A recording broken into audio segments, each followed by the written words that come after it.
We will now reconvene in open session at 6:35 p.m. Roll call of members of the administrative council. Matthews. Dean Cochran. Present. President Chavez Diaz. Present. And Caracas Sinaloa. Present. Thank you very much. Moving on to our pledge of allegiance. Trustee Contreras, would you make it next? Please stand. Please stand.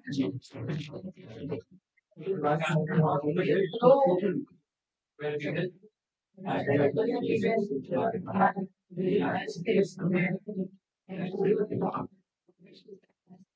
Nation.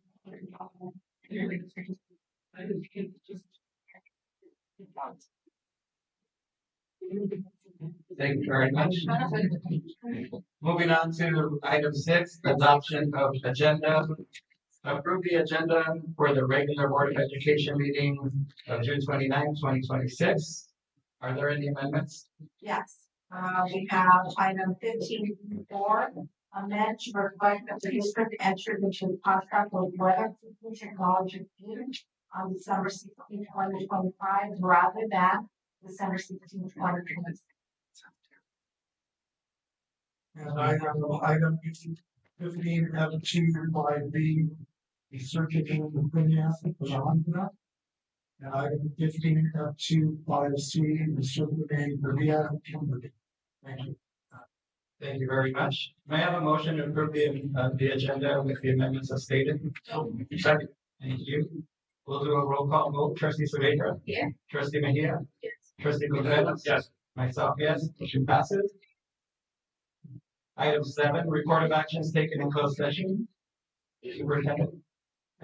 We convened into closed session with closed session discussion commencing at 5:34 p.m. The following persons were present: President Lafarga, Vice President Mejia, Clerk Saavedra, Member Contreras, Mr. Matthews, Dr. Dutos, Ms. Bofano, and myself. Item A was not discussed. As to item B, members of the board were provided with a briefing and update. By unanimous consensus for the board members present, direction was provided to staff and legal counsel. Item C was not discussed. As to item D, members of the board were provided with a briefing and update. No reportable final action was taken. As to item E, members of the board were provided with a briefing and update. No reportable final action was taken. As to item F, that was not discussed. Closed session discussions concluded at 6:29 p.m. Thank you very much, Superintendent. Moving on to item 8, awards and recognition. That's why we're all here.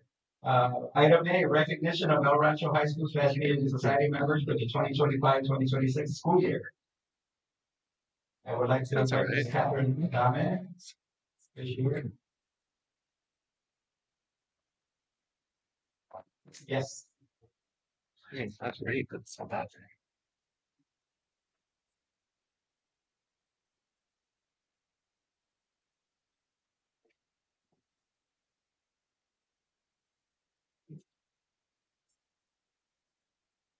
Let's just make sure the mic's on. Thank you.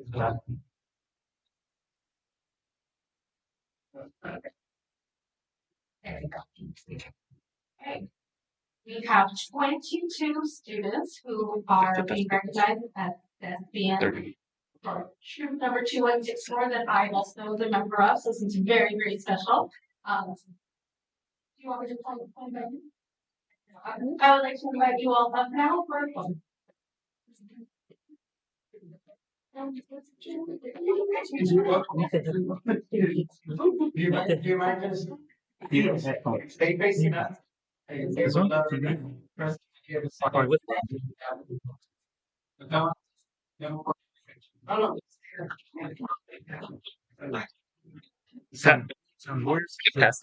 should be I mean, maybe it gets better.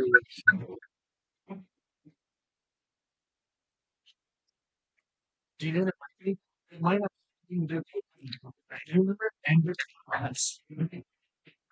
right. Your class? I know, Yes, I don't know if you get any. of course. Okay, do we have a sense that we can read on their name? You sure do. Desiree Aguilar. Isabel Pablo. Samaya Pablo.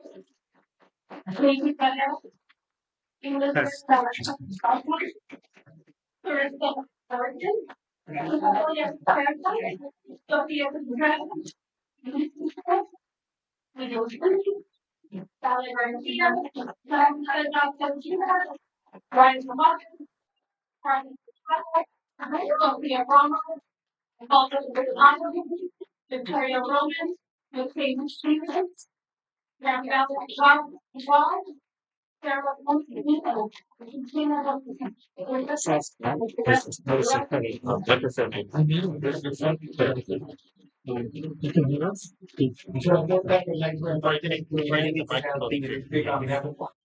you. On behalf of the we are so proud of you. We know all the hard work that you put into this and having attended your performances, Mia, outsiders, amazing performances, elevated, performances. Having all of your performances sold out says a lot about the performance and just the great dedication that you have, for your program. Should you drink that?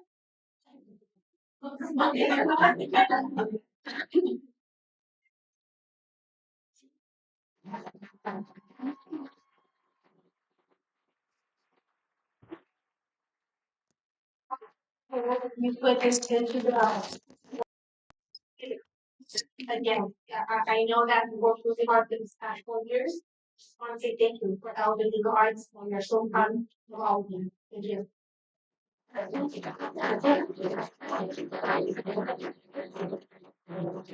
we can have pictures and pictures and you cannot go out. Then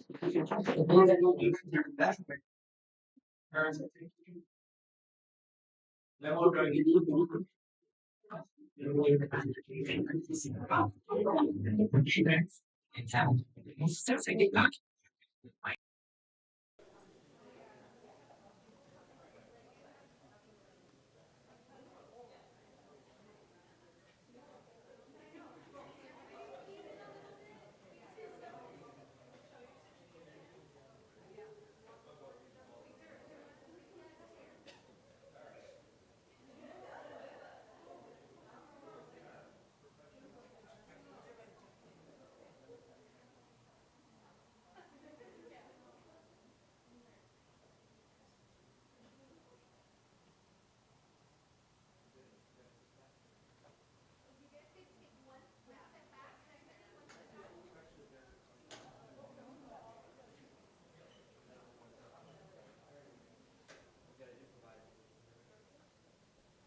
God. Did I change that?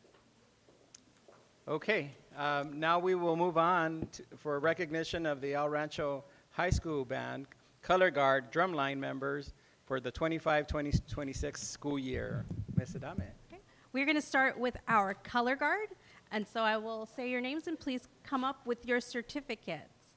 Nikki Aguilar, Alia Amador, Monique Anguiano, Madeline Barrera, Esmeralda Fuentes Friedstorm, Deira Lopez, Sarah Martinez, Edith Portillo, Sofia Contreras, Jasmine Espinoza, Maria Soham Lopez, Ruby Ray Alvarez, Desiree Duarte, Isabella Orona, Kaylee Dominguez Moran, Genevieve Fernandez, Riley Loera, Jalissa Ibarra.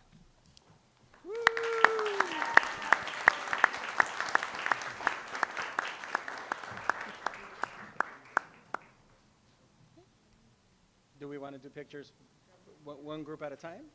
Yes? Okay, Yes. then we'll take pictures right now.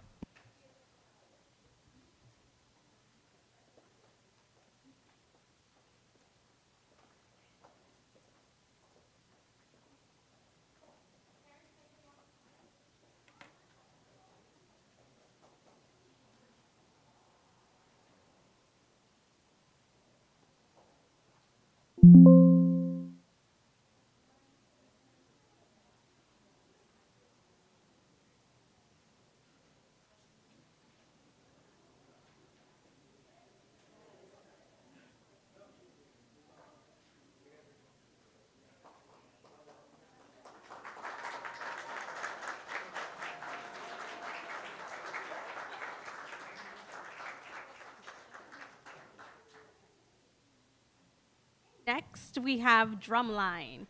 Melissa Del Rio, Giselle Renteria, Isaiah Salinas, Ivan Aleman, Massimo Orlando Quintanilla, Jonathan Canales, Edith Carrillo, Jaden Gallegos, Santiago Garcia Lopez, Christian Guevara, Andrew Ibanez, Riley Juarez, Audrey Mancia, Amaya Medina, Katie Padilla, Diego Ramirez, Sofia Renteria, April Torres Lopez, Sarah Urzua, Matthew Villa, Ihio Carter, Andres De La Torre, Alexandria Elizondo, Samantha Yasso Jubak, Lee Vasquez, Tommy Obregon.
Okay, this is our final group, but it is a long, long group.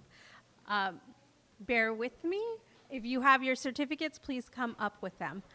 Emily Avila, Amory Boyorquez, Ismael Carrasco, Rodrigo Cervantes, Kylie Corona, Daniela De La Cruz, Melanie Espinosa, Kylie Hick, Destiny Hubbard, Sebastian Jimenez, Danielle Lona, Anthony Martinez Hernandez, Elias Maytorena, Jimena Nunez, Jaden Ochoa, Alexa Palacios, Dalia Ramirez, Jimena Rodriguez Ramon, Amaya Sandoval, Noah Serenas, Isabella Vega, Amory Villegas.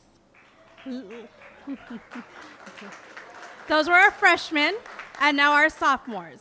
Lilia Costa, Madison Aguilar, Christopher Castaneda, Jared Castro, Caitlin Contreras, Jesse Cortez, Genesis Diaz Aguilar, Melanie Espinoza, Genesis Diaz Aguilar again, Joseph Duarte, Savannah Estrada, Nicholas Fabella, Nicholas Garcia, Carla Gonzalez Contreras, Kenny Wen, Eileen Juarez, Lily Lopez, Leslie Martinez Hernandez, Leonel Moreta, Jasmine Molina, Michaela Padilla, Leah Rodriguez, Derek Ryan, Olivia Salcedo, Christian Santiago Garcia, Ian Torres, Frankie Velasco, Ava Nguyen, Valerie Zuniga.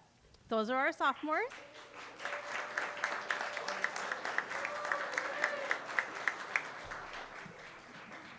Right, and now our juniors. Ricardo Alonso, Aiden Chambers, Alexa Escobedo, Edwin Figueroa, Daniel Hubbard, Jackie Lynn, Jesse Lozano, Andrea Noriega, Israel Pacheco, Sofia Renteria, and Laura Takagaki.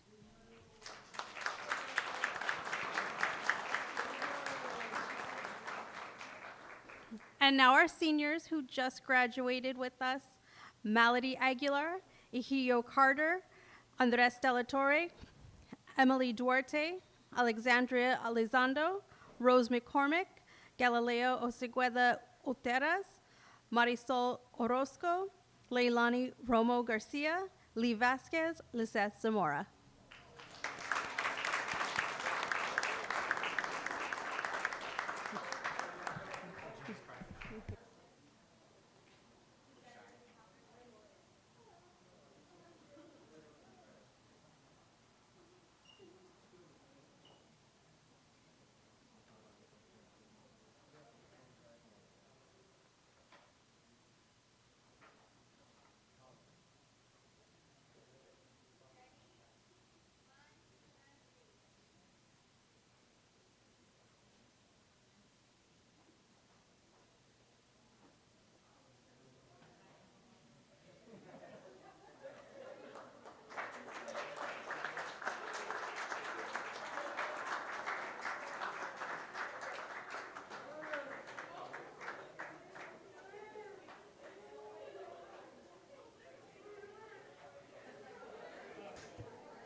So before you leave, Trustee Contreras will like to say a few words on behalf of the board. Thank you, President LaFarga. And if I may, before I do say something in regards to the band and the color guard and the drumline members, I'd like to give Ms. Bejarano, I don't know if you wanted to say some words to the drama students before I move on to the band. Would you like to step up? I don't want to put you on the spot either, but.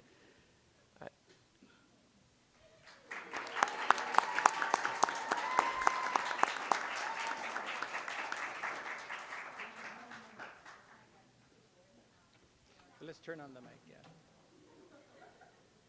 yeah. Improvise here, right?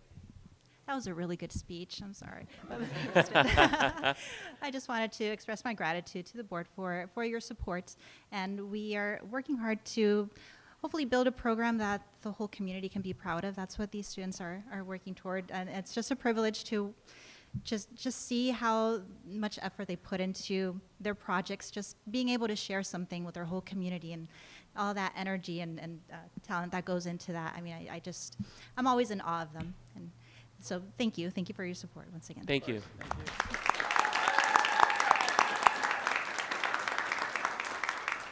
And I know that Mr. Rush isn't here, and I would invite him up, but I just want to say how great the performances were this year, and within the past 4 years that Mr. Rush, I think you all would agree, has built this program up, and that in conjunction with the wonderful students and of course the wonderful parents that back up this program. We have seen it grow from 25 to 50 to now I believe over 100, or going to be over 100 strong, and not only at the high school level but also at the junior high levels, and hopefully soon within the elementary levels as well.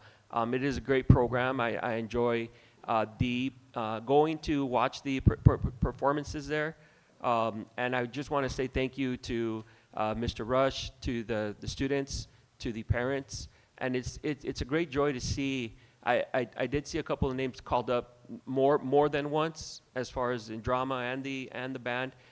It's great that the students are trying new things and what we have to offer at the high school level. So I just again congratulations to all the students, congratulations to Mr. Rush, and of course congratulations to all of the parents here that are here with us. So thank you very much.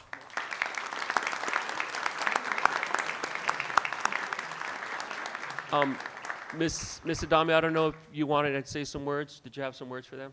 Yeah.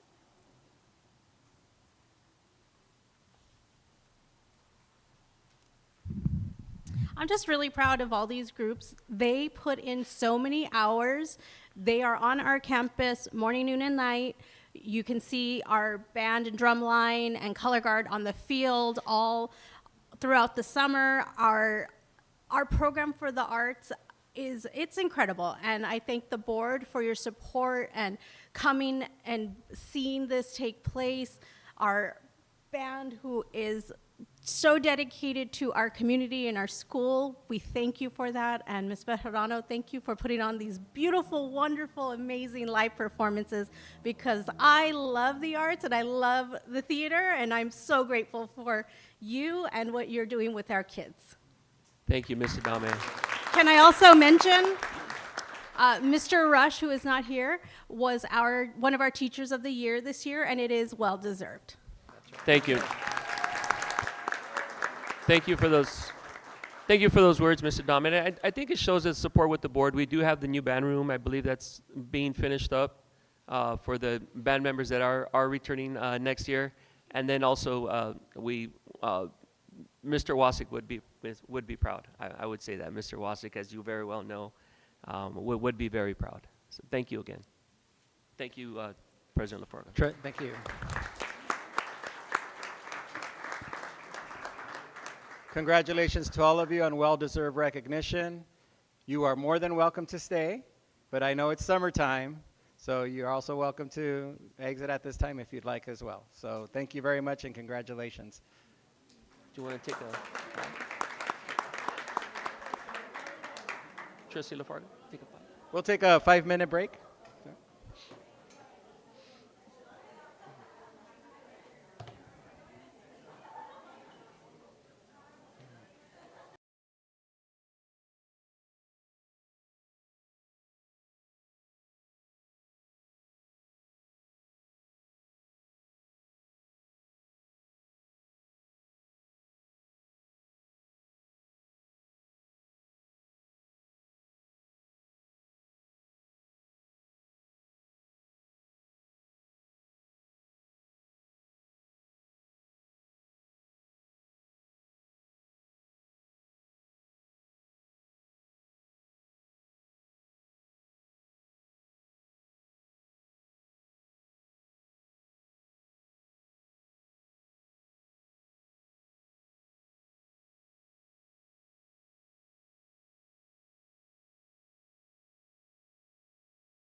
with our meeting now.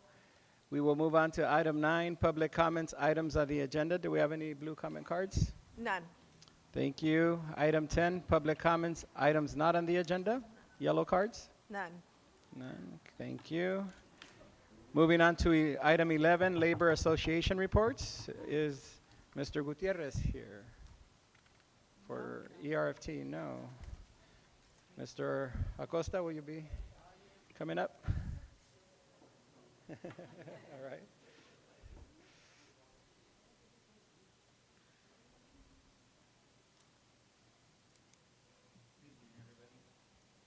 Good evening. Good evening, everybody. Dr. Lafarga, I'm Mr. Lafarga, Dr. Okay, Lafarga, correct? Yeah. I wish. Mr. Lafarga, the board, cabinet, superintendent, Doris Delgado. So I wasn't going to speak today, but Saturday morning I was waking up. As I was waking up, I started thinking about the budget. Everything that was said last week with Dr. Fructos and George Martinez. And I was still like half asleep, so waking up, so everything was coming out about positions, the finances, a restricted fund, everything. Of course, when I finally fully woke up, I forgot everything. But I did want to thank Dr. Fructos and George Martinez on their report of the budget. It was a very good report that they did. It made me understand even more. I was in fiscal for about, I think 10 years. And this was like, I was even like, wow, this is really good. I did talk to Jasmine last week about some of the budget on how we could use more of the restricted funds. You know, she did mention the Schedule D for the Schedule D for the extracurricular activities, like the coachings and stuff like that. I don't know how much summer school is being paid out with the restricted funds, like secretaries. I know they're 11 and 12-month employees. I don't know if the month of June could be paid, their salary, their benefits, and all that with summer school. And maybe it is doing it. That part I don't know yet. I'll have to talk to all you guys about that if it is. If there's more we could do to have everything paid out through restricted funds, it'll help save our district, which I think our district is doing pretty well. It's doing okay. It's like Dr. Fructos said and George said that you want to have a better slush on your general funds versus your restricted funds. And when I had seen the budget, I was like, oh, we have plenty of money. It's like, we're doing really good. I didn't understand it till last week until they mentioned about the restricted, how much more restricted we have than we did as the general. So me understand it better. So I'm hoping the district, I don't know where we'll start with, I don't know with the board, Dora, Mr. Matthews, or Hisela, or Jasmine, or even Dean Cochran with some of his fundings. Maybe we have to start at the site level with the principals and making sure that they're being trained on how to do their budget, where to take the funds out of so that it's being paid properly. I think I mentioned it last week to the assistant director, because the director wasn't there last week. And so what if you guys do the funding, like if say I put in a personnel requisition and I put the wrong funding, and they go and they change it. Kind of looked at me you want us to do that work? And it just puts more work on them. So where does that stuff happen at? So this way we could make sure that we're using more of the restricted funds. So this way it frees up our general funds, and we'll have that money for raises, benefits, and everything else that we need it for, you know. And other than that, I think that's all I had. I was just really impressed with last week's report. I was really impressed about that, so thank you for that. I'd like to talk more with Jasmine and Hisela about their fundings and see what we could do. Mr. Matthews, I don't know how much of that you or your department will have, and then maybe say with Dora, see what we could have a plan on training the admin, so that way we could use the restricted funds more. And that's all I have. So thank you. Thank you, Mr. Acosta. Item 12, information items, presentation of the 2026 General Obligation Bond Voter Survey results. Superintendent? Yes, thank you.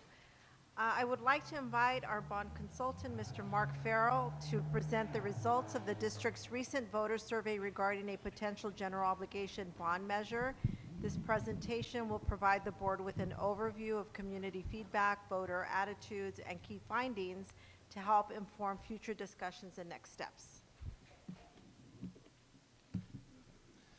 Thank you. Good evening, President LaFarga, trustees, Superintendent Soto Delgado, cabinet members, and I guess no more community members tonight. So wanted to share the results of the voter opinion survey. This kind of follows the many meetings we've had talking about the district's facilities, the facility plan, and how potentially a new bond measure could help support the district's facility program. So the surveys were conducted in the first, say, about 3 weeks of May. 353 surveys were completed. You can see the different methods that people responded. It used to be surveys were only completed by calling people at home on their landlines. Those almost don't exist anymore. So you can see now surveys get sent via text message, or kind of an alert gets sent via text message. People can complete them via website or directly via their cell phone, and then a small number from email or landlines. The surveys were conducted in both English and Spanish. A little over 5% of the surveys were completed in Spanish, just under 13-minute average length.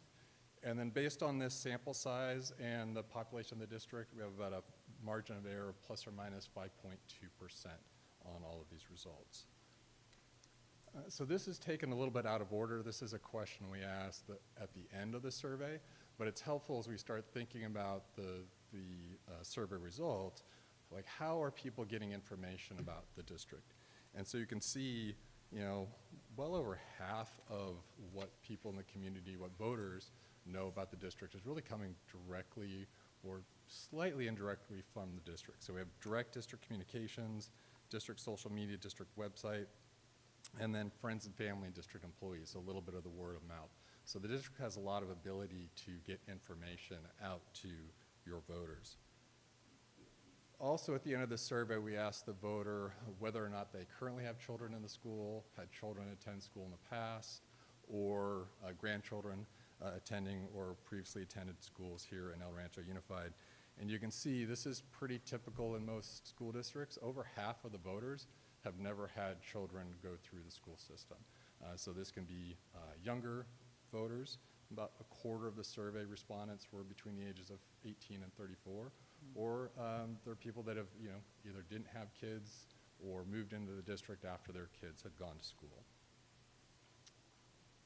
So this is actually the first question we ask in the survey to get kind of the voters a little bit prepped for the survey, and we ask, you know, do you agree or disagree that El Rancho's public schools are the most important community asset?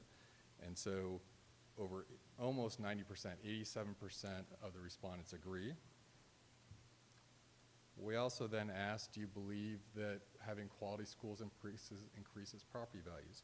88% agree. So that, you know, the half of those voters that don't have kids in the school can still see a benefit to themselves by having higher property values because of higher quality schools. And then lastly, before kind of diving into the real bond questions, we ask if voters agree with the statement that there's a significant shortage of available and affordable rental housing within the district, but just under 70% agree with that statement.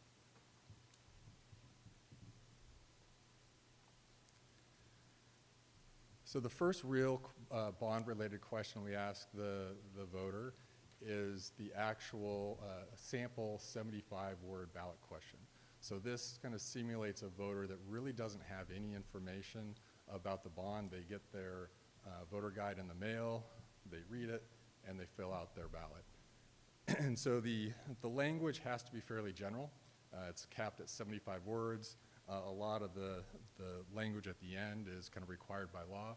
So we have a very small amount of space to kind of generally describe what the bond would be used for.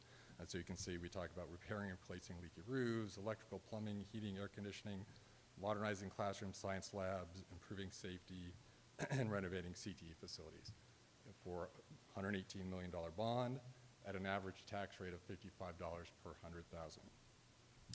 And we were asked if the election was held today, would you vote yes or no on that measure? So 53% yes, 20% no, And then kind of that group in the middle said, oh, I'm not sure, I don't know which way I would vote. We press them and say, well, which way do you lean? So another 15% lean yes, so 68% yes and lean yes.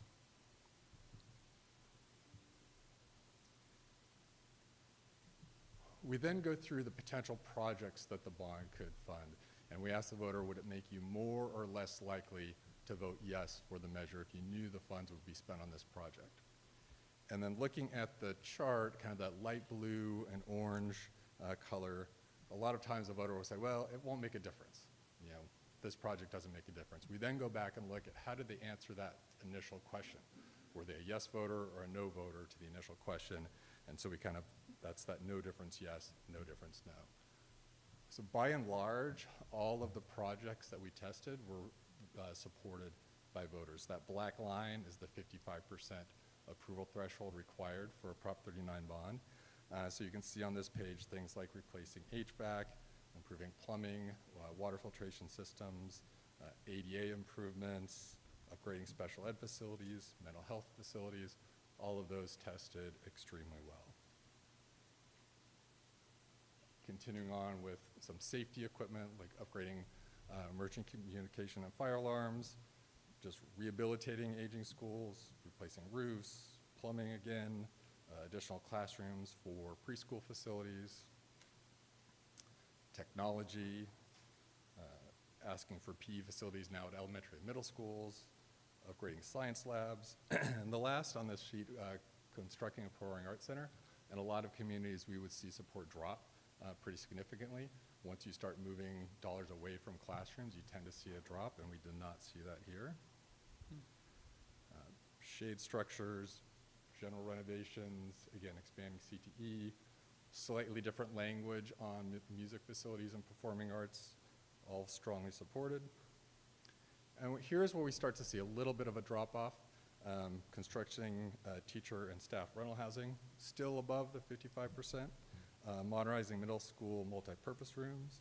And then the one that really drops off the most would be kind of the energy efficiency and EV charging stations. But still, when you look at the more likely yes or it doesn't make a difference, still above 55%. So all of the projects very strongly supported.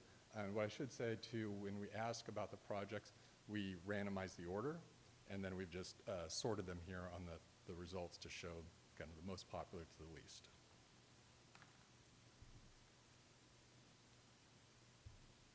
We then talked to the voter about what are some of those taxpayer protections that are built into Prop 39.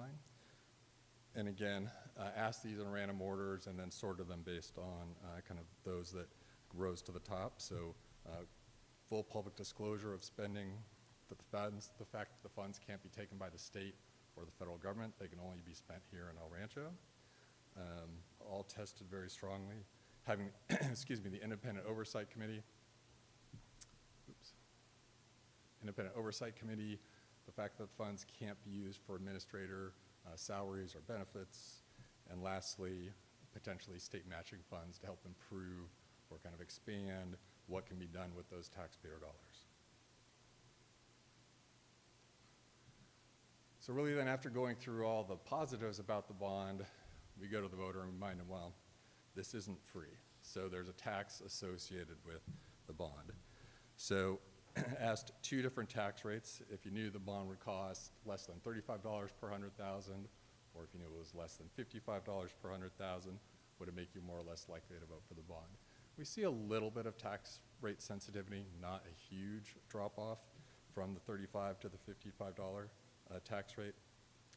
So then after giving the voter the tax rate, we come back, given you've heard much more information about this $118 million bond, would you vote yes or no if the election is held today? And you can see the support increased pretty significantly, up to 61% yes, another 9% leaning yes.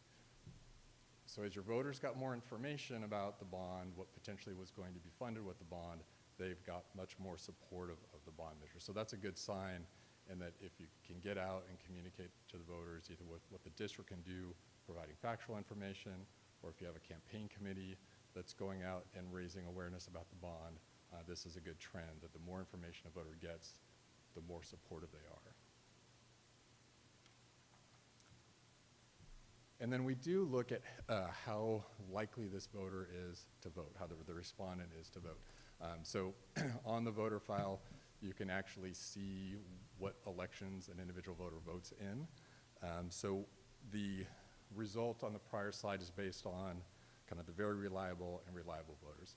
Very reliable voters voting in every election. Reliable voters will typically vote in a gubernatorial. And then on the far right, the unreliable voters, those are folks that typically only vote in a presidential election.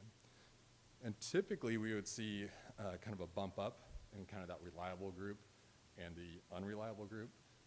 Kind of the president-only voter tends to be much younger, tend to be much more supportive of a bond measure. We don't really see that here. Kind of a very similar result between kind of your typical gubernatorial voter and a presidential voter. And then lastly, timeline. So the deadline to submit the resolution to LA County is August 7th. I have board action TBD, but if the board would like, we could have a resolution to, I believe it's your July 21st is your regularly scheduled board meeting. So the board could take action on a bond resolution on July 21st if you would like to place a measure on the ballot in this 2026 cycle. I've got more details in the appendix if you want to get into some of the weeds of the survey results, but I will stop here for questions. Thank you very much for the presentation and accommodating the schedule change as well. Really appreciate it. We'll take it back to the board for questions. Trustee Contreras. Thank you once again for the presentation as stated. I do have a couple questions, Yes. and the very first one should be answered pretty quickly. The reason for the lack of rental housing in the area, what was the reasoning for that question? One of the potential projects that a school district can include in the project list is actually constructing rental housing for district staff. So Gotcha. wanted to test to see, okay, do voters think this is a problem in the area? And then we specifically asked the question about spending bond proceeds on Perfect. that project. Are the numbers typical that you've seen from previous studies that you've done in other districts? Yeah, I would say these are pretty typical for this election cycle, for your kind of voter demographics. I would say the one nice thing about starting the survey process late is, for those surveys that were completed in January and early February before kind of the hostilities broke out with Iran and gasoline prices shot up, there's a little bit of a question of, okay, how reliable are those survey results? Here, you can see these results are very fresh, just over a month old. So a lot of what we've seen geopolitically and economically in the economy are taken really into consideration in the results. So I think that's a better feeling knowing that a lot of that information was in the voters' heads as they're answering these questions versus a survey that we might have done in January. Okay. And given the current political situation that we have going on this year, and being it is going to be we anticipate a high turnout rate, correct? Do you see? The thought would be this would be a little bit of a higher turnout election. I think I've got. So this is LA County voter turnout historically. And so we'd be looking at like a November 18 would probably be the most similar election in the case that it's a gubernatorial election without an incumbent governor. So, LA County turnout a little bit below 60%. And I think we could see that being a little bit higher this cycle. The other fact that we have now is everybody gets a ballot mailed to them. So we have seen a little bit of an increase in voter turnout, not a huge amount, but we saw a little bit, I think, in this last June. So given that, do you see that highly likely for this bond to pass? Should we move forward? Based on the survey results, the survey results would say yes. Your community appears to be supportive of the bond measure. Again, the survey results are a snapshot in time, so we don't know what will happen between now and November. But also the survey results show that there's a definite benefit to communicating with your voters and getting that information out there. So if you kind of just put the bond on the ballot and did nothing, we might be we could be looking more at that 53% yes, and then you're hoping those folks that are in the lean yes camp are voting yes and getting to the polls. So I would definitely recommend, if you do place a bond on the ballot, to put some informational outreach effort from the district's perspective, and if possible, if you have a group of citizens that would be interested in putting together a campaign, that can be very helpful. And does the 300 plus response that we got from the survey, does that represent a pretty good size from our pool? That's typical. So typically we're trying to get a survey sample somewhere between 350 and 400 voters to get that margin of error right down to around 5%. You can there'll be some statewide surveys that'll sample about 1,000 voters, and when you think about the relative population difference between El Rancho and the state, and we're sampling a relatively high percentage compared to what you would see on some larger surveys. I was going to say, I was actually surprised you even got that amount. So thank you again for the presentation. Appreciate it. Thank you. Trustee. Thank you, Trustee Contreras. Trustee Mejia? Thank you for the presentation. I had similar questions as far as like the completed surveys, if that was like an average sample size per se. Yes. So that was answered. So thank you for that. Just as far as like timelines, once you said, as you said, if we decide to move forward in July, then it's time to promote it, right? So like, what do you see that timeline to be, like right away hit the ground running? No, I would typically, let's see, so the ballots will go out in early October, and so you'd kind of want to be planning from kind of July until really the end of August, and then as you kind of almost kind of getting into that back to school kind of season. I guess back to school starts now earlier in August than Labor Day weekend from when we were kids, but kind of around that time when people are getting back to, shortly after kids are back in school, getting a little bit closer to the election. If you start too early in July, voters really aren't thinking about the November election yet. One of the things we can help with is put together some informational materials that the district can use, so kind of like a frequently asked questions document about the bond, really kind of summarizes the project list, discloses the tax rate, all that information that could be helpful for a voter. We can put that together in English and Spanish, and so that's something that could be handed out. It could be put on the district's website. If you have a bond information page, it can be put on the district's website as a way just to start getting some of that information out to voters. And then if there's a campaign committee, they would get started right away in July. Kind of one of the biggest things they need to do is to probably do a little bit of fundraising, just for things, and it kind of depends on what, how big of a campaign they'd want to run. It could just be, you need a few hundred, couple $1,000s to do things like yard signs, and then campaigns can get much more elaborate and do social media ads, direct mail, but that's kind of getting a little bit less useful just given how much mail we all get and tend to throw it away when it comes in. Thank you. You're welcome. Thank you very much. Trustee Saavedra? Thank you very You're much. welcome. I thought the presentation was very thoughtful, and I appreciate one of the last slides where you broke it down into high propensity and less reliable voters. Would you say that 300 out of this size of voter bank, not actual people that live here, but voter turnout, is normally what you do? Yeah, so typically, yes, 300 to 400 is about the sample size we would normally get to. As you start adding more and, you add another, say, 100 voters or 100 responses, kind of what happens is the cost of administering the survey go way up because it's just taking more time and effort for the people that kind of send out the emails and the text messages and the calls. The costs go up and your margin of error decreases very slightly. So you might be, 4.8% margin of error or 4.5% margin of error instead of a 5 or a 5.2% margin of error. So it's kind of a little bit of a diminishing return. You spend more and more dollars to get a few more responses, and statistically, the results of the survey aren't that different. My questions were also similar to what was already asked, and I just wanted to take a note as we recently have been seeing more of a push for us, and I want to thank Trustee Mejia especially for advocating that a lot, is to the signs of what our bond dollars are doing, so people know, this doesn't come to them and then they're like, now they want more money. No, because this is what we did with the other money, and this is what happened, and this is how it's impacting you and how it can impact you.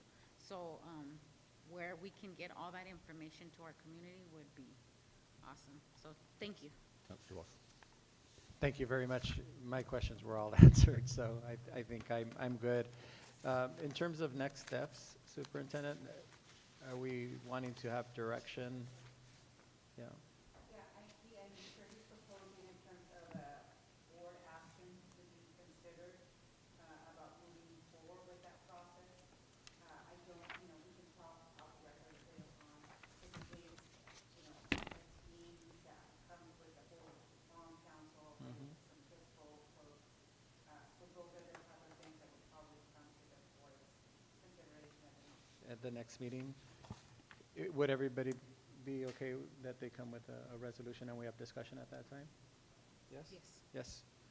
So we'll go ahead and move it forward. Yep, and, we'll get moving, and the district has kind of an existing bond council that we will have kind of prepare that document, and we'll work with them to draft the project list and the language.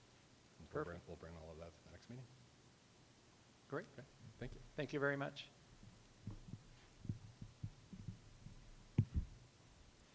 Moving on to item 12B, receive an update on the local California school dashboard local indicators report. We have Ms. Gisela Castañón.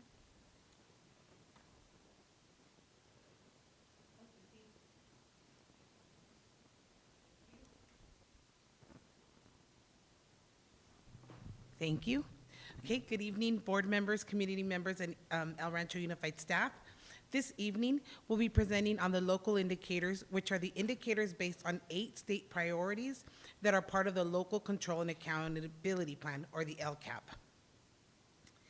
As many of you are aware, the Local Control Funding Formula, or LCFF, created an accountability system that utilizes multiple measures to inform educators, parents, and the public of student achievement.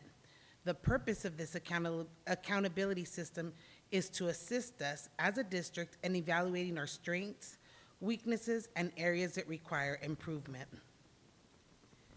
Before we continue, I'd like to explain a little bit more on local indicators. Each year, we are responsible for determining whether we have met the standards for 5 specific local indicators. To receive a standard met rating on the California School Dashboard, 3 steps must be followed. First, we must measure its progress using locally available data.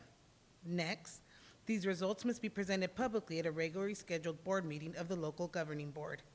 And finally, we must upload and publicly report the results through the California School Dashboard. By completing these steps, we demonstrate our commitment to our transparency and continuous improvement in serving our students. El Rancho Unified has an accountability system that is based on both local and state indicators. The California School Dashboard will measure state indicators, such as our students' performance on state tests, such as the CAST, suspension rates, and chronic absenteeism rate, among other indicators. Our local indicators are set and reported by us as a district using narratives and/or a self-reflection tool. Local indicators measure priorities such as parent and student engagement and school climate. The following chart shows the state priorities. Priority 1 is basics. This includes ensuring that all students have access to an appropriately assigned, fully credentialed teacher, standard-aligned instructional materials, and safe, well-maintained facilities. Priority 2 is implementation of state standards. This priority focuses on how well schools are implementing state-adopted academic content and performance standards. Priority 3, parental and family engagement. This is where we demonstrate meaningful engagement of parents and families, decision-making, and programs that support student achievement. Priority 4 is pupil achievement. This includes student performances on state assessments, progress toward English proficiency, and indicators of college and career readiness. Priority 5 is also pupil engagement, but this measures how connected students are to school, including metrics like attendance rates and chronic absenteeism. Priority 6 is school climate, which focuses on overall learning environment, including suspension and expulsion rates, and students' and families' perceptions of safety and connectedness. Priority 7, course access, is to ensure that all students, including those in special populations, have access to broad course of study that prepares them for college and careers. And lastly, priority 8, which is other pupil outcomes. This includes additional measures of student success that go beyond test scores, such as CTE pathway completion rate and the number of students earning college credits while still in high school. The state measures our performance on the California School Dashboard, and we can see if we have met both state and local indicators. This criteria is used to ensure that we have common and comparable ways of measuring performance on the indicators across the state and other districts. This is an image of what it looks like when someone tries to access our district's dashboard. As you can see, it says standard met across the local indicators. We will now review our local indicators with you. Our local indicator in priority 1 is basic services, and El Rancho Unified has met that standard. For the 25-26 school year, 98% of our educators are fully credentialed, and 99.6% are properly assigned to the appropriate subject area and grade levels. To support the growth of new teachers, we also provide new teacher induction programs that focus on mentoring and professional development. In addition, 100% of our students have access to curriculum-aligned instructional materials. This means we're fully compliant with state requirements for instructional materials.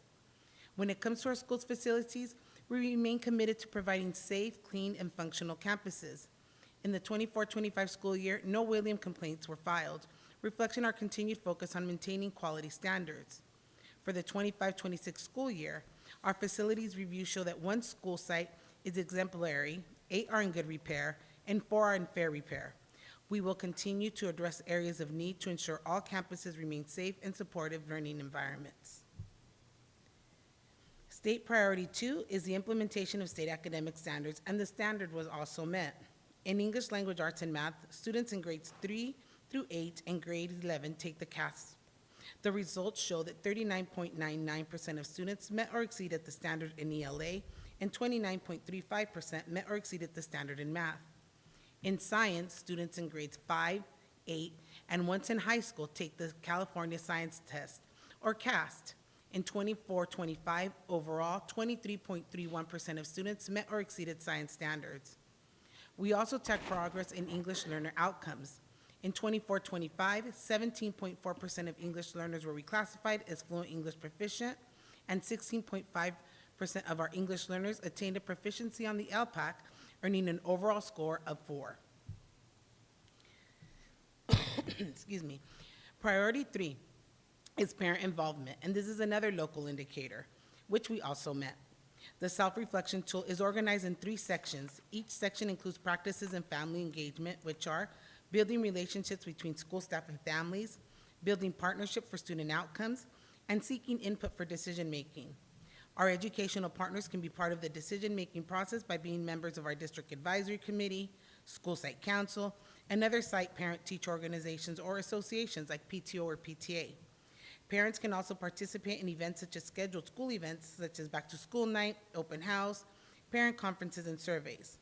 We believe that strong partnerships with staff, parents, and teachers, as well as our community members, are essential for student success. Each year, we conduct surveys to better understand how partners feel about their level of engagement and involvement. According to our most recent survey data, 83.9% of staff and 84% of parents reported feeling engaged by ERUSD as educational partners. 65.9% of parents reported participating in district-sponsored activities such as PTOs, PTAs, school site council, performances, festivals, and other school events. And 80.3% of staff indicated that they are given opportunities to be involved in school-wide decision-making. These results help us identify areas of strength and opportunities for continued growth in building meaningful engagement opportunities across our district. School climate priority 6 was also met. Each year, we administer the California Healthy Kids Survey, or CHICS, to gather important data on student well-being, engagement, and school climate. We use this to guide our efforts in improving relationships, support systems, and inclusive practices at our schools. The CHICS also provides insight into students' perception of safety at school. The percentage of students who perceive their school as safe or very safe varies by grade level. 72% of our fifth graders feel that their school is safe. The perception among seventh graders is 62%, while at the high school level, 51% of ninth graders and 59% of 11th graders report feeling safe. These results indicate the need for continued focus on creating safe and supportive learning environments, especially as our students transition from middle and high school.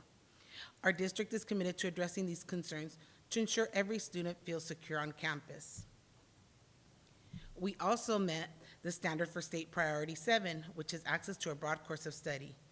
To track this access, we use a variety of metrics, including the Career Technical Education, or CTE, pathway enrollment and completion rates, Project Lead the Way enrollment data, which supports hands-on STEM learning, dual enrollment data showing the students earning college credit while in high school, and A through G completion rates, which reflect readiness for the University of California and California State University admissions. We will continue to monitor and share our state and local data with school sites so that our school SIPSAs and our LCAP can reflect that we strive to make the best decisions for our students and success based on our data. Thank you so much. Any questions or comments? Thank you for the presentation. We'll bring it back to the board for questions. Trustee Saavedra? I just have one comment, and it's regards to the freshmen that the reporting that they don't feel safe being so low. I wish that, I know we have Link Crew and we have a lot of vertical articulation opportunities like with AVID and with our clubs and groups, but I wish that we could just do more, or how can we find a way to tap in? Because I feel like ninth grade is such a crucial year where they can really, jump into activities and sports and stuff that will help them for the rest of their school years, or not, right? So Right.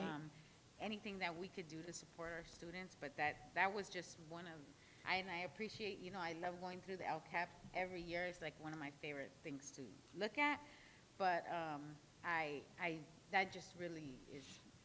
And it's a transition, and whenever we Yes. transition from one school to another, it is a scary Yes, feeling it and is. feeling I'm safe. sure So it is. making Yeah. sure we work with our partners at the high school and making sure we have those activities for students to feel welcome and comfortable to try those experiences. Not only do the students feel safe, but the parents will also feel safe knowing their students feel so welcome and safe at school. So we'll definitely talk to them about that as well. Thank you. Thank you, Trustee Saavedra. Trustee Mejia? Thank you for the presentation, and yay for meeting the requirements. I know. Which really happy about that, but I would echo the same sentiments as Ms. Saavedra, and I know that we always try to do better, right? Right. I would love if, and I'm sure you do, deep dives on the checks data, but what we're seeing here is like all of fifth grade or ninth grade, but I would love to see what's the differences between schools. Are there some schools that are feeling less safe or more safe, and if so, why? I'm really analyzing that type of data. For priority 7 for math, I know that we had, and I think that we were working on the policy as far as not making it a barrier to have a teacher recommendation. Kind of, I just go back to that stand and deliver, that all the kids should have access, and if this is truly access, I'm hoping that we could at some point, again, address that policy. I think last year I mentioned that Rio Hondo College said that our district has that as a barrier, kind of, that they perceived it as a barrier. Some other districts do not have that, so I'm hoping that we could address that so the students can go right in. And I know now that we're doing the Algebra 1, again, just so that they have those opportunities. Yeah, and that's one of the policies that we're looking at. We also broke down the data as compared to a neighboring district that has an open policy. Yes. One of the things I'm really proud of is we have a higher pass rate and a higher participation in our school than the other school with the open policy, but we want to make sure that every student that wants to take on that challenge is given that opportunity. Within that, like my daughter's currently in that Rio Hondo program, she's doing it at Pioneer, and so it was, if you want to sign her up, just sign her up. But once you get to halfway, she's halfway, if you do not have a C or better in the class, you're dropped. So we want to make sure that we're also putting our kids in a position that allows them to be challenged but supported. And so one of the things that we do with the no longer Escalante, but the formerly known Escalante program is if a student takes the class and we get to the end and they don't pass, we don't put it onto their transcript. because we don't want to penalize our kids for pushing themselves and for trying a little harder. But yes, definitely, especially with the return to what's called the traditional pathway, we want to make sure that any of our students that want to have the opportunity. We have not had any parents reach out and say, hey, my child was denied access. So we have to, but we could do a better job of promoting it as an opportunity for those students that want to accelerate. No, yeah, absolutely. And also just about, you know how we had that one movie from LACO that The was math here, as a one. matter of fact, right? Building that culture that, hey, you can do it. Definitely that would be helpful, in my opinion. The other one is as far as, you know, how do we increase our A through G classes?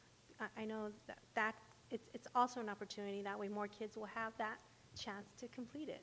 And so all of our classes, with the exception of some of our special ed classes and our PE classes, are A through G. That's one of the requirements. If you want to start a new class, it has to be A through G approved. And our students that want to have an open period, or our students that want to TA, which are not A through G, we have to make sure that they're on track to meet that yet. So you don't get to have a period off or, you know, TA if you haven't done everything you need to do to meet A through G. So we need to make sure that we're sticking to that opportunity.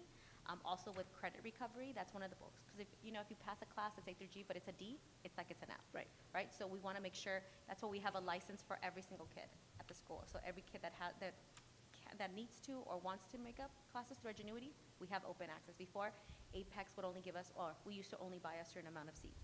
Now any student can make up those classes. So even if they can't do summer school, we have other options for them. We just need to make sure, and the counselors have, our A through G rate has gone up, but one of the things we did, especially now starting at middle school, is beginning in 7th grade, they're getting lessons there.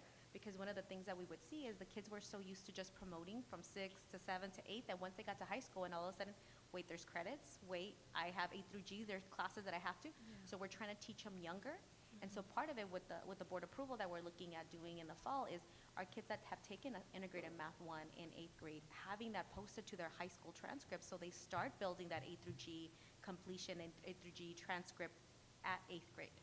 That sounds great. So as far as what you mentioned about the credit recovery, I know we approved an item last month. Is there opportunity to accelerate, or is it just for recovery? So we do, mostly it's credit recovery. We try not to do as much original credit because we want the students in the class. Right. Yeah, so we want to make sure that we're teaching them all the standards because they're going to move on to the next class and they're going to need that foundation. We try to use it a little bit more for the kids that receive the D, and we're trying to bump it up to a C, a B, or an A. In some cases, we have, like, for example, the Virtual Academy. They use Ingenuity. That's all original credit. So in some situations, we have, like, for example, if we have a student that transfers in second semester senior year, hasn't taken ethnic studies, we know there's not enough time, we're going to put them on Ingenuity to get original credit. Got it. So how do we promote that so the parents are aware? So that should be coming through our counseling department as another option. There's summer school, there's Ingenuity. They should be promoting those options so that the parents are aware that this is something that they can request. And this is an ask for our superintendent. Can we receive copies of when things go out? Because sometimes parents, they say they don't know, but if we have it, we say, oh, look, here it is. This is how you could do X, Y, Z. Because we're not privy to, like, the parent squares or anything like that unless you have someone attending right now. And that's what I asked in the past as well, for all of our board members to receive, even if they don't have parents, because it's true. It's a good point. And that might not be something that they send out on parent square. It might be like during parent meetings that they're handing them options, but it should be somewhere on their, like, counseling page that they can go back and access. Their counseling session. Counseling session is great, and also post it on the website as well, but, Yeah. I mean, all modes of communication, right? So I would suggest you also use parent squad, just get it in front of them, multiple times, because then they might say, hey, it might click. That's something that could be useful, and making sure they're in Spanish as well. Thank you. Thank you, President Lafarga. Thank you, Trustee Mejia. Trustee Contreras? Thank you. Just to add on to a couple of the comments there, speaking of stand and deliver, we had the opportunity of meeting Mr. Edward James almost in 91 at El Rancho, so it was a great experience. great. He's a great guy. I will say, orale. He did say orale. The connect, I believe, needs to be, and I know we've been focusing more on it, I believe, at the middle school level, at the 8th grade level, as we're doing with a lot of the classes, Rio Hondo classes, and getting more involvement at the 8th grade level, because the time between graduating or promoting from 8th grade to high school, the summer and becoming a freshman, as Trustee Saavedra said, it's a very difficult time. That was It is. I think we can all agree. Ninth grade is a very difficult time. It's a transition, trying to figure out who you are and going through all this changes, you know. It's a very difficult time. It So is. I think the best position or the best way for as a district to grab onto these students is at the 8th grade level. And I, you know, point in case, I had as I still coach baseball at local league, I had a kid and the mom homeschooled him up till 8th grade, and she was undecisive whether he should go to a rancho or not, thinking about Pioneer. Great kid, super smart, didn't know whether he was going to be able to blend in properly at El Right. Rancho. So I told him, look, why don't you try sending him to summer school for one class? He gets used to the campus, so he's not as scared of that first day. You guys can all remember the first day going on to a high school campus. He gets more comfortable, and he meets new friends, and it worked out. It worked out awesome. I've stayed in touch with this kid. Happens to be on the baseball team. He's on the JV team now. He's thriving, and he's an A student at school. So point being, I believe we need to reach out more to the middle school levels to be able to start these programs and increase these numbers, which are great numbers, by the way. So which leads to my next comment or my next question is, how do we showcase these great numbers more? And I know Trustee Mejia alluded to that as well. How do we shout out what great stuff our district is doing? And it's not only on the negative side. We tend to focus a lot on the negative, like, hey, we missed this one. Why did we miss this, right?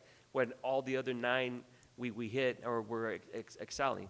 So how do we, and I don't know if it's a question for our superintendent, how do we showcase this? You know, how do we, you know, it's the multimedia, it's throwing the net out there And also seeing when what they we speak what to we bring in. administrators or principals, like sometimes when we have the panels where parents are asking for permits, it's by us being knowledgeable of the existing programs we have in our district and promoting them.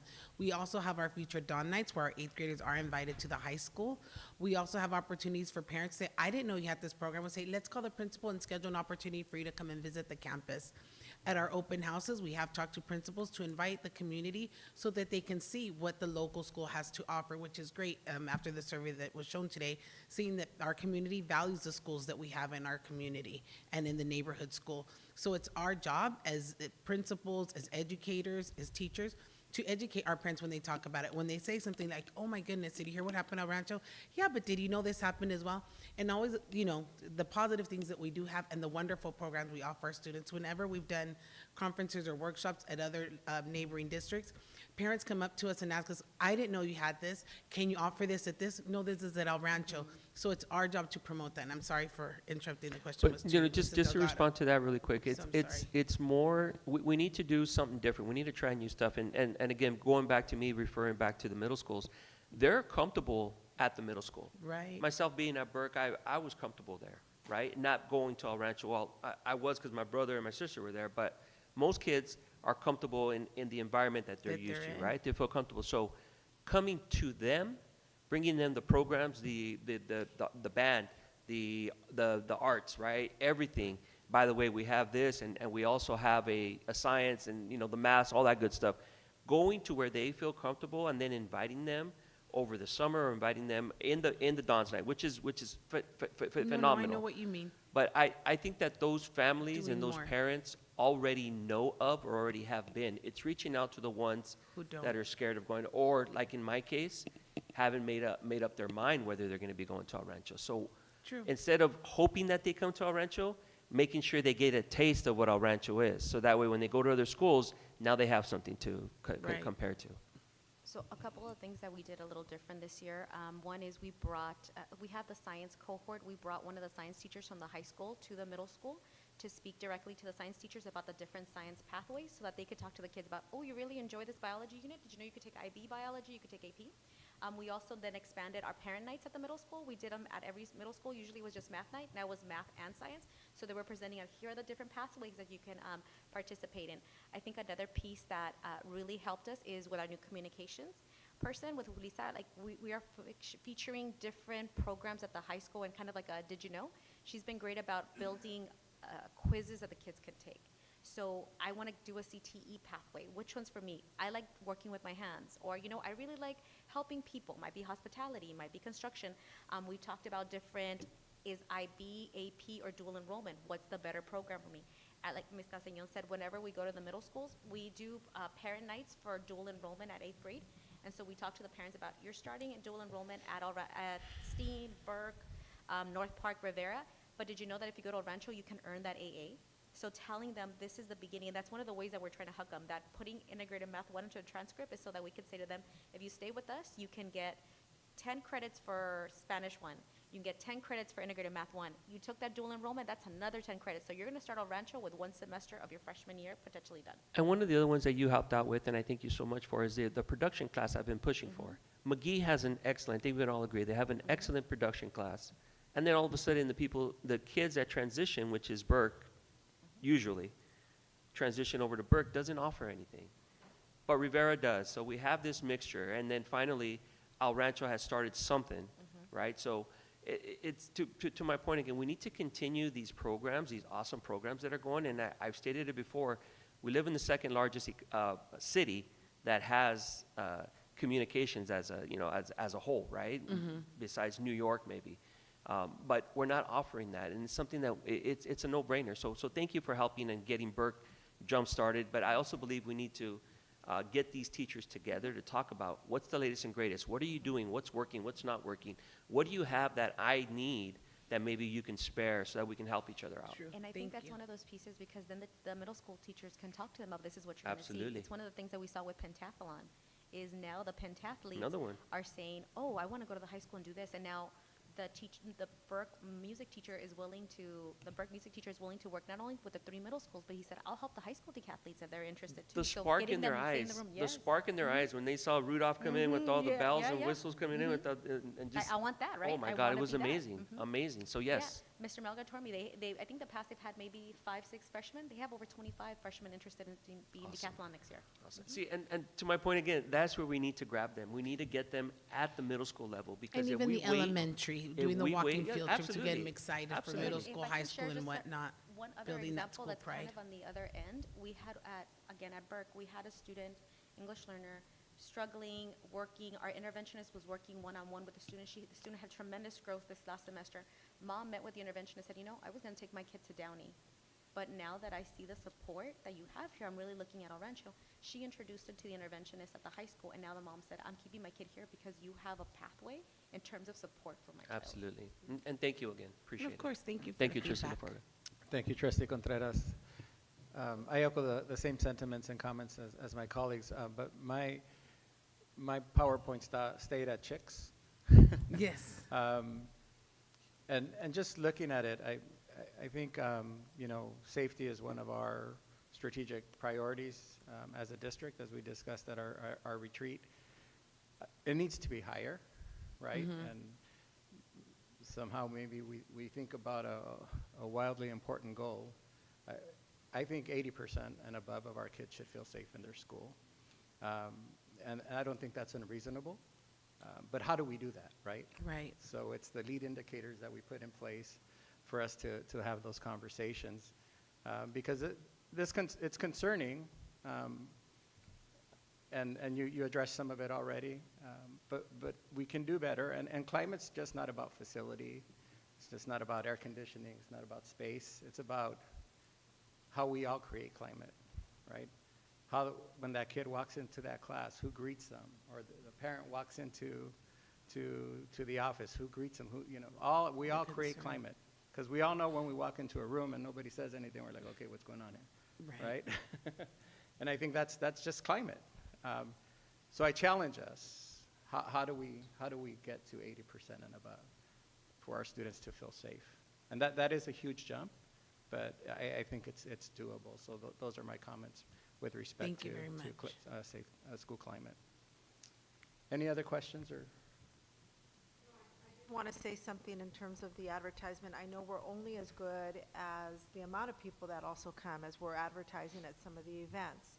We don't get a large turnout, then we don't get a lot of people that we're advertising to in terms of our program. So I know that's something we also have to work on.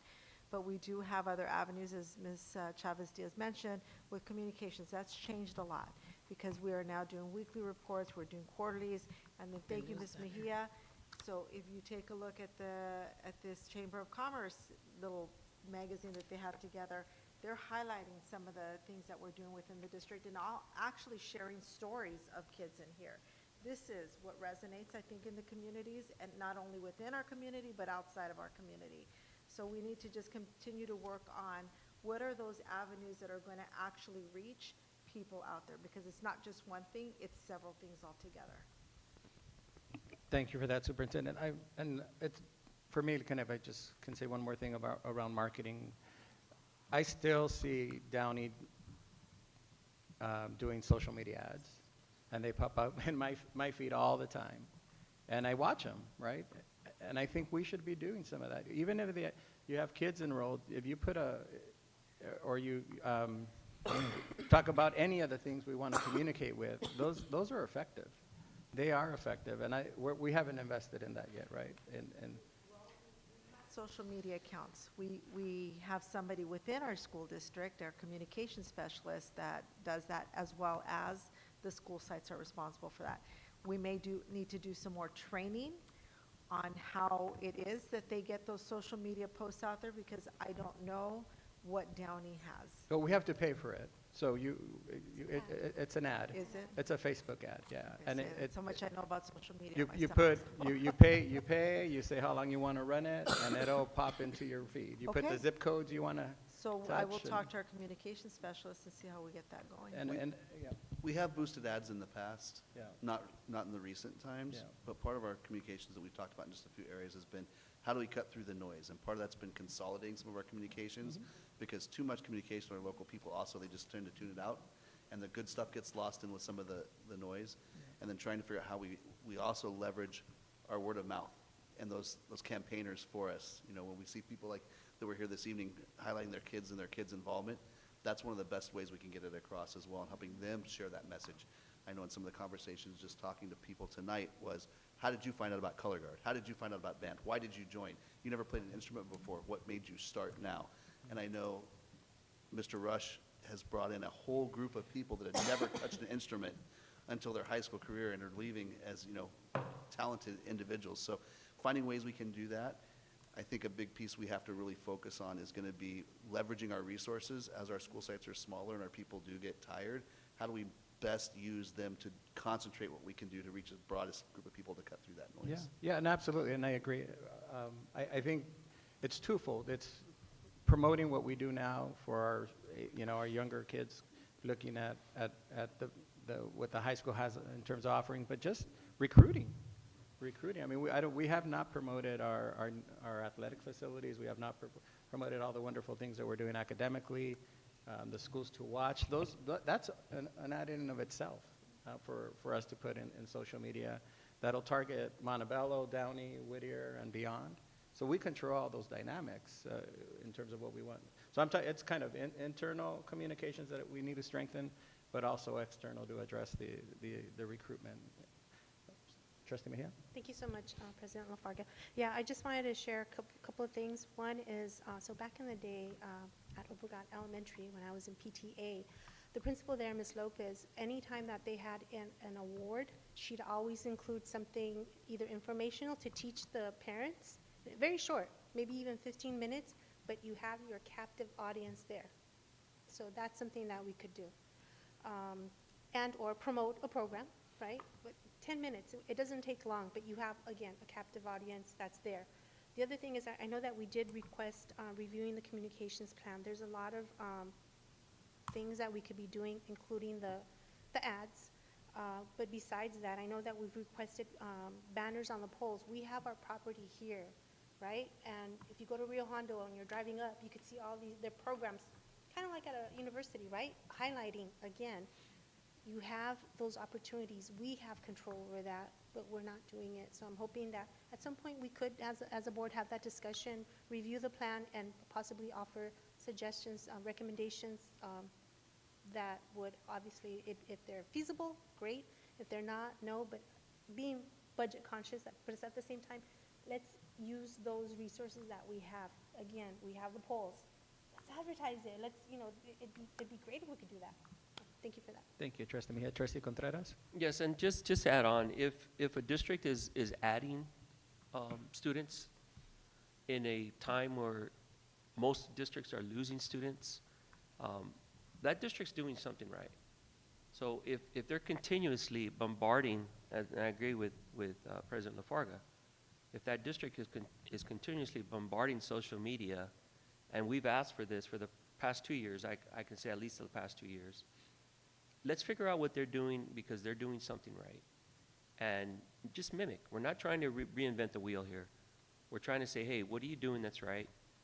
And the response has always been, we'll look into it and get back to you, whether it was me, myself, or other board members have also asked. Trustee Perez has asked as well in the past, many times. We need to really focus on what's working out there, what districts are excelling, which is why that district keeps on coming up, and really focus on what they're doing. I'm sure each one of us knows somebody at those particular districts that are excelling. Just a question of, hey, reaching out. Hey, what are you doing? Why are you getting such a great return? Why are you increasing students while everyone else around you is decreasing the students? So it's just a simple ask. And that's all I believe as a board we're asking. Hey, let's shout out our latest and greatest and let's figure out how those districts that are succeeding are doing it and just mimic what they're doing. We're not asking for a reinvention, a total breakdown of the wheel. And yes, we do see our communications department, I think we've mentioned it before, she's doing a great job, and whatever team she's involved with, or if it's just a one-man band, she's doing awesome. Yeah, she's doing awesome. I see her working, and I make sure I tell her, and she's doing a great job. But don't want to burn her out also, so maybe look into, and I believe we had also asked for that in the past, of whether we need to create a team or an assistant. I know, it's hard, an assistant. My ask also on that one was, we have awesome students. Getting back to communications, we have awesome students. We have a city that has I believe that was mentioned by Trustee Mejia, a channel that sometimes repeats and repeats and repeats what they show on their channel. And I'm sure that, again, asking if we can showcase some of our videos, some of our newscasts from our awesome production schools that put those out, from Rivera, McGee, soon to be Burke, and hopefully El Rancho in the future, to help promote. And those are ways that we can do it that are very cost effective. And I know cost is a huge factor here. So again, thank you again for those. Thank you, Trustee Contreras. Trustee Saavedra? So I've actually been asking for that from that side of the days for maybe like 2016.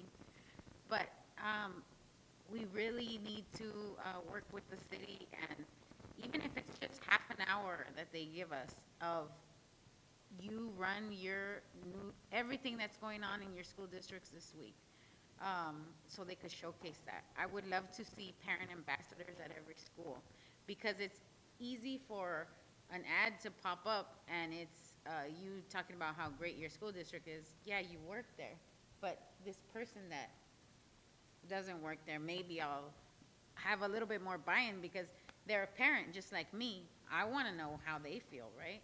So just little things like that, and I thank you for what you guys are doing, and I think Julisa's doing great. But like everyone's already said, I'm not gonna keep saying it, right? We could always do more and better. I even get mailers from various districts actually to my house. I don't even have kids that are school age anymore, and I still get them. So, yeah. Thank you, Trustee Saavedra. Any additional comments? Superintendent? Thank you. Thank you, Ms. Castañeda. Thank you. Oh, sorry, Mr. Cochran? It's okay. I was just going to add, I want to give credit to the middle schools that did something this year. They did a coordinated effort of their sequenced middle school nights, which was really good about, one, helping pitch, being caught in the middle. They helped pitch some of the things that were happening in the high school, but they also did days where they brought the students in from the middle, to elementaries to there, and it was a big difference. So that was a big push this year that I think we're looking to repeat and grow on. And I got a lot of feedback during our permit and school of choice talks were related specifically to those kind of conversations. So I think it is turning a little bit, Great. But we want to build on that. And we Thank you. started having middle schools visit their feeder elementary schools to read to the kids or another, just so they start seeing them. And North Park, I don't have one with me, but North Park made these stickers that say Future Lancer that they've been using to promote. And I'm sorry, Yes, just go to ahead. add to that, speaking of North Park, Dr. Ventura, the news bulletin that she sent out, and I believe she sent it out to all of the trustees, not just the parents. And I know she took that upon herself. That is freaking awesome. She's doing an awesome job, and it showcases exactly, hey, look what North Park is doing. So that's something, I don't know, at a principal level, that we can focus on. And I know it's putting more stuff on their plate, and not every But principal I think that's some of the stuff they enjoy. Like is during, that, during is the that savvy? pentathlon, they were But having sending a out shout out, hey, updates look and what yeah. our kids are doing at the school level, at the site level. So at a principal level, and I know it's adding something else to all the principals, but what Dr. Ventura is doing over there is just phenomenal. I think that's an It example. doesn't have to be the principal. No, it doesn't. You're absolutely, maybe she Yeah, doesn't staff. do it, but you're absolutely right. I'm sorry. You were No, I gonna was say gonna say, those type of messages where we can get multiple messages into one point of contact as well, really helps. Once you have their attention, they can see all of the things that are offered, and that's one of the ways, rather than a lot of little bitty teeny messages, how do we concentrate those bulletins, the things in the handouts, the profiles, and the weekly newsletter has been a big area that we've really tried to push this year, which I want to give another shout out to our communications. So people have a consistent place they know to point to where they can find that information without having to get a random call here or there. A day or two ahead of it, they can kind of schedule and plan out. Yes, sir. Thank you. Okay, we're good? Okay, thank you. Appreciate the conversation. Moving on to item 13, comments and reports by superintendent and cabinet. Superintendent? So as our summer school programs begin to come to a close this Thursday, I want to extend my sincere gratitude to our dedicated teachers, administrators, classified and certificated staff for another successful summer school year. Your commitment, hard work, and partnership have provided meaningful learning opportunities for our students. Although our elementary summer school programs are ending, students will continue to benefit from a little bit longer from our extended learning opportunity program and our extended school year, and also select secondary programs. I wish everyone a restful, safe, and relaxing summer break. We look forward to welcoming our students back for the first day of school on Wednesday, August 12th, bright and early, everyone. We're excited for the opportunities that the new school year will bring and can't wait to continue learning and growing together. Have a wonderful summer, everyone. Thank you, Superintendent. Moving on to item 14, Board of Education announcements and acknowledgements. Trustee Contreras? Yes, thank you. I know it's been short, but I'll have three things. The city event, the soccer event that was just hosted by the city, I want to thank the city for including some of our El Rancho groups. I did see some video of the cheer team performing, and I also heard that we had a booth at Whittier Boulevard. I wasn't able to make it over there. With 3 booths, okay.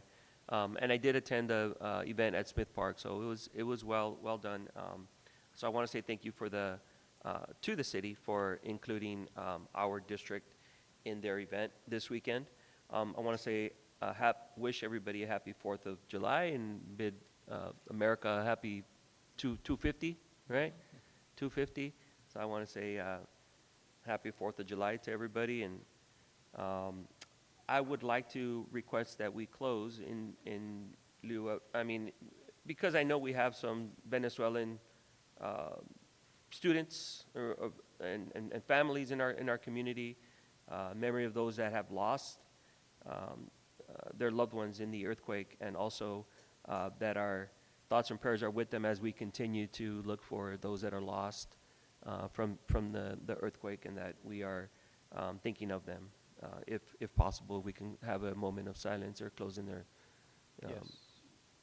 in memory of the ones that have lost from the earthquake. That's all I have. Thank you, Trustee Contreras. Trustee Mejia? Thank you. So I want to echo the sentiments as far as the city, including our students, the performances, and also the booths able to promote. I was able to attend both events, both at Smith and at Whittier Boulevard, but unfortunately the booths were already gone due to technical difficulties with the wind. So I also wanted to report on attending the Pico Water District 100th Anniversary of Service Luncheon along with our superintendent. Fun fact, their first meeting back in the day was held at North Ranchito. I want to say kudos to Rivera Middle School. You know, we're talking about the video production. They've been working hard over the summer. They're doing PSA on summer outings. This is Rachel Respectful that's reporting out at different events. She's going to the mall, she's going to the beach, and, you know, fun stuff, right? But she's doing a great job. I forgot to mention at the last week, the Youth Cinema Project. I was able to attend that event, and it was outstanding. Durfee was able to meet Edward James Olmos. But also Rivera Elementary won for their PSA short, which was amazing. And again, just looking at these kids, the confidence that they get from participating, I'm hoping that at some point we could expand, but whatever they're doing right now, it's working, and the kids were so proud. So that was great. Quick update on the Kiwanis who support the Key Club, and because, as Trustee Saavedra would say, kids need Kiwanis, we're able to charter. Yay! Lastly, just want to say happy 4th of July, happy 250th to our nation. God bless America. Go USA, go Mexico. Thank you. That concludes my report. Thank you, Trustee Mejia. Trustee Saavedra? I was going to say I'll be short, but I'm obviously already short. I'll be brief. So I just wanted to say thank you to everyone. You know, we're rounding out the year here, scholastic year and fiscal year. So thank you to everybody for all your hard work. And, you know, the board retreat was very enlightening. It's always nice to see a different, you know, discuss things with a different lens and just look at things a little bit differently. I did go to some of the events as well. Thank you to the city. Thank you to the soccer team, to song, to cheer, to everybody that performed. It was so hot. So thank you guys all for being there. I don't have much today, other than I'm also very thankful for the Kiwanis that we chartered. So kids need Kiwanis. And happy birthday, 250th to America. Please, if you're going to buy Safe and Sane fireworks, don't forget to stop by Telegraph and Passons, where Bernie Dad's Club will be having their fireworks stand. They do have it, so that's it for me. Thank you. Thank you, Trustee Saavedra. Same for myself. I did attend the World Spirit Festival, I think it was called, on both Friday and Saturday, and want to thank the city for their partnership in inviting our respective groups to participate. They did invite me up on Friday as they kicked it off in front of the crowd to say a few words on behalf of the district, and shared our thanks with everyone as well at that opportunity. I want to wish, I know hopefully some of you are taking a vacation before our next meeting, hopefully, if not some respite, but hopefully you're able to get some rest and enjoy. Wishing everybody a happy 4th of July, happy birthday to our country, 250 years old, and let's just take some time to reflect after, I can't believe summer school's already over. Now that went by really fast, but I know our athletes are still practicing at 6 in the morning, because I'm dropping them off, 5:30. But just want to wish everyone a restful summer. Before we know it, we'll be back August 13th. So to August 12th. Oopsie, I already got it wrong. Thank you very much. All right, moving on to our item 15, consent agenda. Do we have any items that need to be pulled? No? Okay. Hearing none, may I have a motion to approve the consent agenda? Second? No? Roll call vote. Trustee Saavedra? Yes. Trustee Mejia? Yes. Trustee Contreras? Yes. And myself, yes. Motion passes. Moving on to item 16, new business. 16A, Superintendent's Office. Item A1, approve the temporary certificated management contract for interim school administrator. May I have a motion? So moved. Have a second? Thank you. Any discussion? Hearing none, roll call vote. Trustee Saavedra? Yes. Trustee Mejia? Yes. Trustee Contreras? Yes. And myself, yes. Motion passes. Item 16A2, receive for second reading and adopt Board Policy 2110, Superintendent Responsibilities and Duties. May I have a motion? Moved. Second? Any discussion? Hearing none, roll call vote. Trustee Saavedra? Yes. Trustee Mejia? Yes. Trustee Contreras? Yes. And myself, yes. Motion passes. Item 16A3, receive for second reading and adopt Board Bylaw 9200, limits of board member authority. May I have a motion? Second. Thank you. Any discussion? Hearing none, roll call vote. Trustee Saavedra? Yes. Trustee Mejia? Yes. Trustee Contreras? Yes. And myself, yes. Motion passes. Item 16B, B1, receive for second reading, Division of Student Support Services, B1, receive for second reading and adopt Board Policy 5131.8, mobile communications devices. May I have a motion? So moved? Second. Any discussion? Hearing none, roll call vote. Trustee Saavedra? Yes. Trustee Mejia? Yes. Trustee Contreras? Yes. And myself, yes. Motion passes. Item 16B2, receive for second reading and adopt Board Policy 5141.75, weather safety. May I have a motion? So moved? Second. Thank you. Any discussion? Roll call vote. Trustee Saavedra? Yes. Trustee Mejia? Yes. Trustee Contreras? Yes. And myself, yes. Motion passes. Item 16B3, receive for second reading and adopt Board Policy and Administrative Regulation 5142, safety. May I have a motion? So moved? Second. Any discussion? Hearing none, roll call vote. Trustee Saavedra? Yes. Trustee Mejia? Yes. Trustee Contreras? Yes. And myself, yes. Motion passes. Quick question. 5130 is not on here for student supports? We had a first reading. I don't remember which 5130 was. Do we have that for first reading? Oh, it's, 51 is a student services, though, 5,000s. But 5130 is not on the agenda. 5130, you said, oh, right? I'm sorry, 5030. I see it now. It's on- It's good. oh, It's it's good. good. It's good. Thank you. Yes. Thank you, President Faria. No problem. Item 16C, Division of Educational Services. 16C1, approve the Local Control and Accountability Plan, LCAP, for the 2026-2027 school year. May I have a motion? A Second. Thank you. Any discussion? Yes.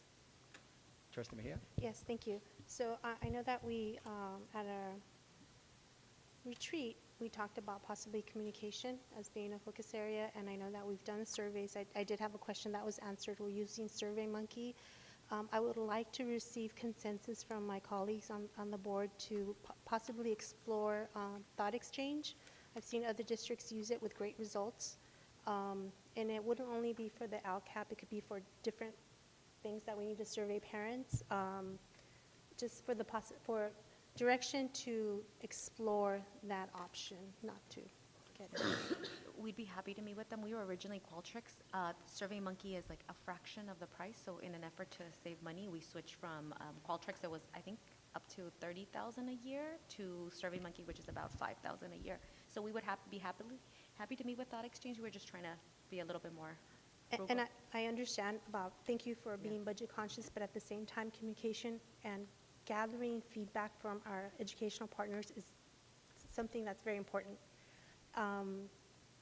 What I like about Thought Exchange, or I don't even know, and I really shouldn't be discussing it because it's not on the agenda, but it's something that it's different from SurveyMonkey. It's not the same. So it is worth investing in if it's going to help gather that feedback that we need, so we can make better informed decisions for our students. So if I could receive consensus. I'm good if it's exploratory at this point. Yes, so we're not correct. making a decision. No, it's Yes. just to explore. Yes. Yes. Yes. There's consensus. Trustee Mejia. Thank you. Thank you. Moving on to item We need 16D. to vote. Oh, We I'm need to sorry, vote. we didn't vote. Yep.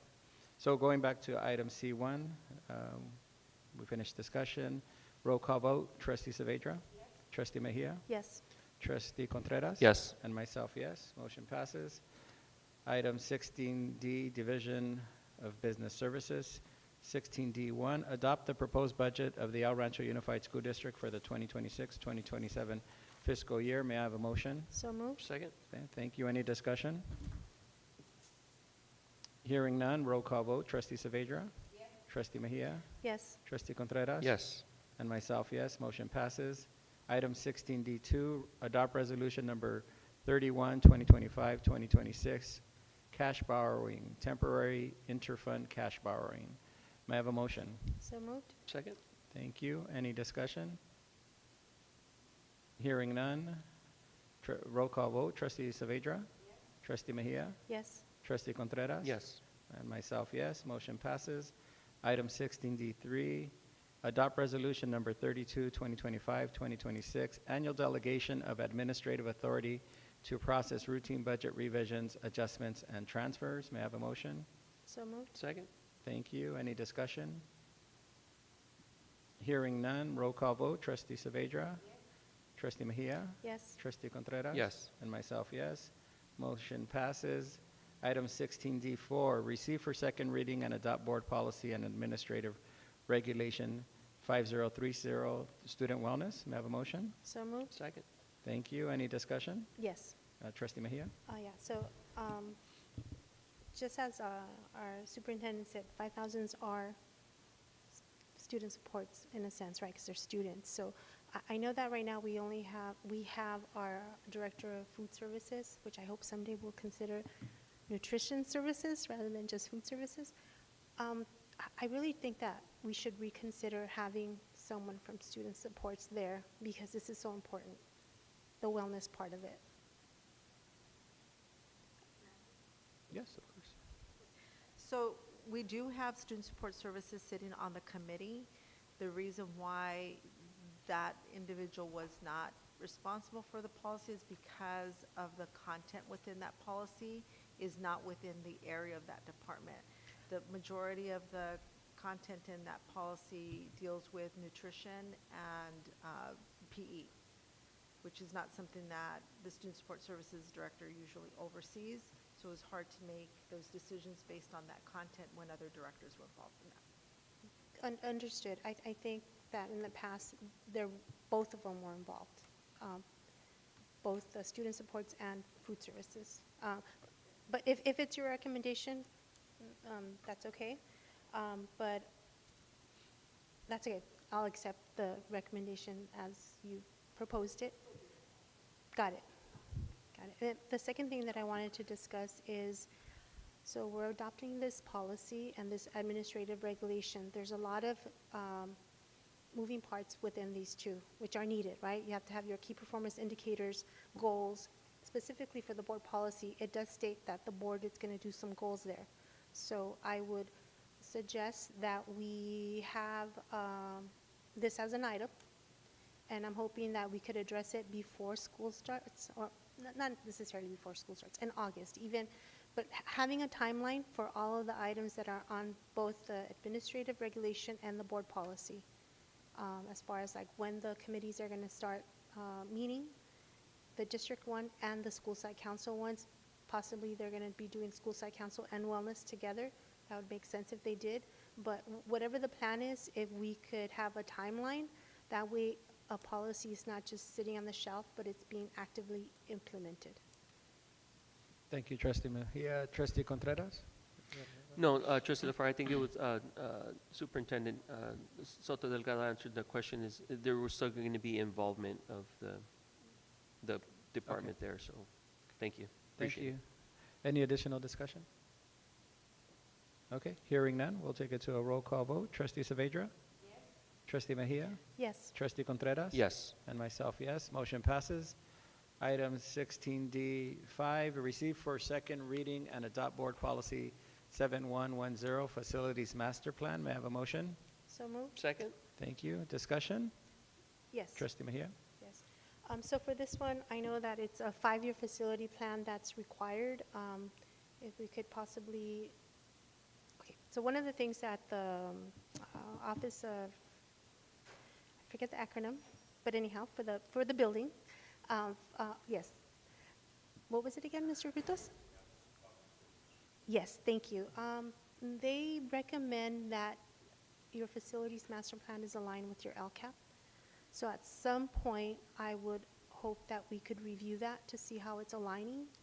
And again, I think that it's a 5-year plan, and I know that it's needed for the Prop 2 to get in line for the funding, or to, I know we're already in line for the funding, but just making sure that we're meeting all of the requirements. This is something that I had brought up previously, making sure that we're not going to get dinged because doesn't have all the components. And I know that part of it was that they were waiting for all the components to be released, and some were released in May. So again, just that we're proactive and make sure that we have all the required components so that we could keep our place in line for the much needed funding. That was it. Thank you. Thank you, Trustee Mejia. Any additional comments? Trustee Contreras? I just wanted to say thank you to Trustee Mejia for pushing the facilities master plan and getting it updated and continuing to push for it, because I believe it's a very vital portion of moving forward. This is a living document, yes? So that we can continue, it can be modified. Thank you. And again, just thank you, Trustee Mejia, for continuing to push our master plan. That's it. Thank you, Trustee Contreras. Any additional comments? No, hearing none. Roll call vote. Trustee Saavedra? Yes. Trustee Mejia? Yes. Trustee Contreras? Yes. And myself, yes. Motion passes. Item 17, recommendations for future board items. Trustees? I only have one. Trustee Mejia? Just an information item, update on the status of the nonprofit, the Education Foundation, if we can get an update on that. Thank you. Is there a second, please? Second, yes. Trustee Contreras? Yes. That's, oh, no. No. That's all I have. Trustee Saavedra, any additional? And none for me as well. So item 17. Item 18, adjourn the regular Board of Education meeting of June 29, 2026. And we would like to close our meeting in memory of the victims that have been affected by the Venezuelan earthquake, both deceased and those that are still being rescued. If we can have a few moments of silence, please.